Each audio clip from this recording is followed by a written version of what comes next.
ഇന്ന് നമുക്കൊരു ഓട്ടം ഉണ്ട്. ഇന്ന് കല്യാണമോ 28 ഒന്നുമല്ല, ഇന്ന് പാർട്ടിയുടെ ഓട്ടമാണ്, ഇടതുപക്ഷത്തിൻ്റെ ഓട്ടമാണ്. അപ്പം രാവിലെ നമ്മൾ വണ്ടിയൊക്കെ വെള്ളമൊക്കെ ഒഴിച്ച് വൃത്തിയാക്കി ഒക്കെ ഇട്ടു.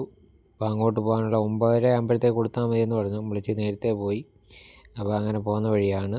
വണ്ടിക്കകം നോക്ക്, ഇപ്പം ഇത് വൃത്തിയാണ് കാണാൻ, നോക്കിയേ. അപ്പോൾ നമ്മൾ പോകുന്ന വഴിക്ക് കണ്ടതാണ്, നോക്കിയേ. നമ്മുടെ ഇവിടെ പാവുമ്പ ക്ഷേത്രത്തിനടുത്തുള്ളൊരു പുഞ്ചപ്പാടമാണ്. എന്താ ഭംഗി. അങ്ങനെ നമ്മൾ വണ്ടി കൊടുത്തു. ഒരു 9 മണിയൊക്കെ ആയപ്പോഴത്തേക്ക് വണ്ടി കൊടുത്തു. നമ്മളെപ്പോഴായാലും നേരത്തെ വണ്ടി കൊടുക്കും, സമയം പെടുന്നതിന് മുമ്പേ.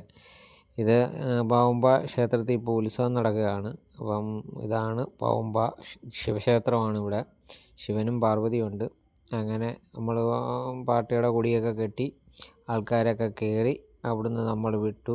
കരുനാഗപ്പള്ളി വെച്ചായിരുന്നു പരിപാടി. മന്ത്രിയൊക്കെ വന്നു, മന്ത്രിയുടെ കാറ് കിടക്കുന്നത് കണ്ടോ.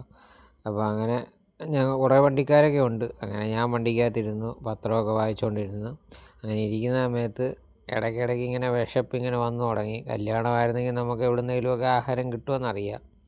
പക്ഷേ ഇതായതുകൊണ്ട് ഒന്നും കിട്ടാതെ അങ്ങനെ അടുത്തിരുന്ന ഒരു മാമായ കണ്ടു. മാമായ അടുത്ത് പേരയ്ക്ക ഉണ്ടായിരുന്നു. അങ്ങനെ ഒരു പേരയ്ക്കൊക്കെ മേടിച്ച് കഴിച്ച് തൽക്കാലം വിശപ്പടക്കി. അപ്പോൾ ഒരു 2:30 ആയപ്പോഴത്തേക്ക് നമ്മുടെ ഓട്ടം കഴിഞ്ഞു. ഇന്നിപ്പോൾ തൂക്കമൊന്നും വേണ്ട, മാറ്റമുള്ളതുകൊണ്ട് ഇടയ്ക്ക് തട്ടിക്കുടഞ്ഞാൽ മതി. ഇതാണ് ഇതിൻ്റെ പ്രത്യേകത.